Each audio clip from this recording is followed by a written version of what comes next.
शौर्य। झनक, तुम मुझसे प्यार करती हो ना? देखो, तुम मेरी हेल्प कर सकती हो। झनक, क्या करना है? शौर्य, तुम मुझसे प्यार करती हो ना? उसने झनक को कंधों से पकड़कर कहा। झनक शर्मा कर बोली, तुम ऐसा क्यों पूछ रहे हो? तुम मेरे पति हो, मैं तुम्हें खुश रखने के लिए कुछ भी कर सकती हूँ। शौर्य, मुझे तुम्हारी एक किडनी चाहिए, क्या तुम अपने प्यार के लिए किडनी दे सकती हो? झनक, हाँ ले लो, इसमें पूछने की क्या बात है? शौर्य ने उसे गले लगाकर थैंक यू कहा। झनक अंदर तक खिल गई। पापा के बाद उसे बस शौर्य का सहारा था। झनक की आंख खुली तो उसने खुद को हॉस्पिटल में पाया। उसने आसपास नज़र घुमाई, उसका पति शौर्य कहीं नज़र नहीं आया। उसके पेट की दाईं तरफ दर्द हो रहा था। उसने हाथ तक लगाकर देखा तो पट्टी की हुई थी। वहाँ नर्स आई तो उसने पूछा, मेरे पति कहाँ हैं? नर्स बोली, वो ऑपरेशन थिएटर के पास है। नर्स ने मुंह बनाकर कहा, गुड, लेकिन मेरा ऑपरेशन तो हो गया, वो अब भी वहाँ क्यों हैं? नर्स, वहाँ उस लड़की का ऑपरेशन चल रहा है जिसे तुमने अपनी किडनी दी है। उसने तुम्हारे पति को अपने हाथ में कर रखा है और तुमने उसे किडनी दे दी। नर्स ने शौर्य और रश्मि की बात सुनी थी। उसे समझ नहीं आ रहा था कि ये पागल है या ज़्यादा ही भोली है। झनक, वो मेरे पति हैं, मैं उन्हें बहुत प्यार करती हूँ, उनके लिए कुछ भी कर सकती हूँ। नर्स को हैरानी हुई। उसने प्यार में अंधे लोगों को देखा था, पर ये तो अलग ही लेवल की है। डॉक्टर का ऑफिस। शौर्य, झनक को छुट्टी दे दो, हम उसका घर में ध्यान रख लेंगे। डॉक्टर, देखिए, हम उसे अभी छुट्टी नहीं दे सकते, आज ही तो ऑपरेशन हुआ है। कम से कम उसे एक वीक यहाँ रहकर ट्रीटमेंट लेना होगा। सॉरी, आपसे कहा ना, मैं घर में उसका ट्रीटमेंट करवा दूंगा। डॉक्टर, ठीक है, आप एक लेटर दे दीजिए कि मैं इसे अपनी मर्जी से ले जा रहा हूँ और इसका घर में ट्रीटमेंट करवाएंगे। उसने शौर्य को पेपर पेन देते हुए कहा। शौर्य ने लेटर लिख कर दे दिया।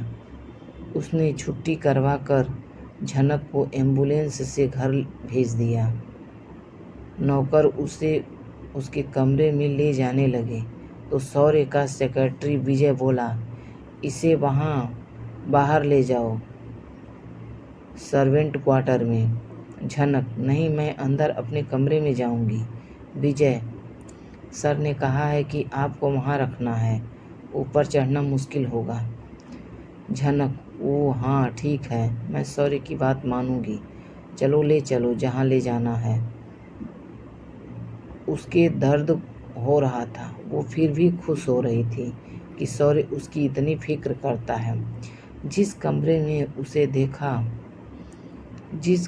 उसे रखा, उसके एक चारपाई और एक टूटी सी कुर्सी रखी थी। उसे चारपाई पर डाल दिया गया। वो अंदर को धंसी हुई थी।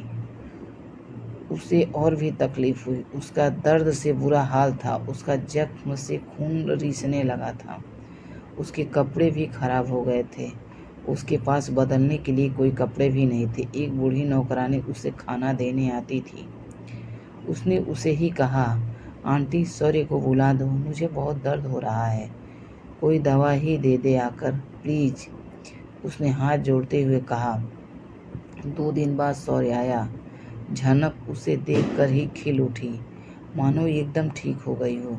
उसे उम्मीद थी कि शौर्य उसे संभाल लेगा, इसीलिए उसकी तरफ भागी, पर शौर्य पीछे हट गया और वो लड़खड़ा कर गिर गई और दर्द से कराह उठी। उसने शौर्य की तरफ उम्मीद भरी नज़रों से देखा, पर वो उसे उठाने नहीं आया। झनक, शौर्य, तुम मेरे साथ ऐसा क्यों कर रहे हो? मैंने तुम्हारी हर बात मानी है। तुम्हारे मांगने पर मैंने अपने शेयर तुम्हें दे दिए। फिर तुमने मेरी प्रॉपर्टीज मांगी, मैंने वो भी तुम्हारे नाम कर दी। तुमने किडनी मांगी, वो भी दे दी। अगर तुम मेरा दिल, मेरी आंखें या कुछ भी मांगे होते तो मैं आज भी खुशी से दे दूंगी। फिर भी तुमने मुझे यहाँ क्यों रखा? इतने दिन क्यों नहीं आए? सॉरी, ठीक है, तुम्हें यहाँ नहीं रहना तो जाओ, निकल जाओ यहाँ से। झनक, सॉरी, ऐसा मत करो, देखो मुझे खुद से दूर मत करो, मैं मर जाऊंगी। उसने रोते हुए विनती की। सॉरी नहीं, तुम यहाँ नहीं रह सकती। रश्मि तुम्हें देखना नहीं चाहती और तुम दिन में वो यहाँ आने वाली है, इसीलिए तुम इस घर में तो क्या इस शहर में भी नहीं रहने दूंगा। कहकर उसने झनक की बाँह पकड़कर खींचकर बाहर ले आया। उसे कार में बिठाकर ले जाने लगा। उसने कार में बिठाकर शौर्य ने उसकी तरफ तिरस्कार से देखा। झनक ने पीछे मुड़कर अपने घर को देखा। ऊपर उसके और शौर्य के बेड की बालकनी में फूल अब भी खिले हुए थे, मानो उसका मजाक उड़ रहे हों। फिर शौर्य उसे देखकर चल दिया। झनक सारे रास्ते रोते हुए शौर्य से विनती करती रही, पर वो नहीं रुका। बहुत दूर आकर उसने एक सुनसान सड़क पर कार रोक दी। फिर झनक को वहाँ